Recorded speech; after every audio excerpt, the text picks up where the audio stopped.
Hi friends, welcome to my channel. ఒక దారిలో వెళ్తున్న వ్యక్తి ఒక పెద్ద ఏనుగుల గుంపుని చూసి ఆశ్చర్యపోయాడు.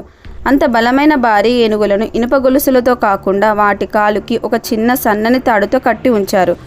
ఆ ఏనుగులు తలుచుకుంటే ఒక్క క్షణంలో ఆ తాడును తెంపుకొని పారిపోవచ్చు, కానీ అవి అలా చేయడం లేదు. ఆశ్చర్యపోయిన ఆ వ్యక్తి మావటివాడిని అడిగాడు, ఇవి ఎందుకు పారిపోవట్లేదు?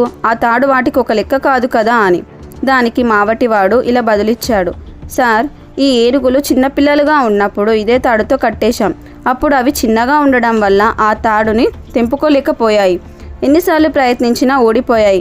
దాంతో వాటి మెదడులో మనం ఈ తాడును తెంపలేము, మనకు అంత బలం లేదు అనే నమ్మకంతో ఉన్నాయి. ఇప్పుడు అవి పెద్దవైన బలవంతులైనా సరే ఆ పాత నమ్మకం వల్ల అవి ప్రయత్నించడమే మానేశాయి. దీని నీతి ఏమిటంటే, చాలాసార్లు మన బలం మనకు తెలియదు. గతం తాలూకా వల్ల వైఫల్యం వల్ల తలుచుకొని మనం కూడా ఈ ఏనుగులలాగే చిన్న చిన్న సమస్యలకు భయపడి ఆగిపోతున్నాం. నీ బలం కండరాల్లో లేదు, నీ నమ్మకంలో ఉంది.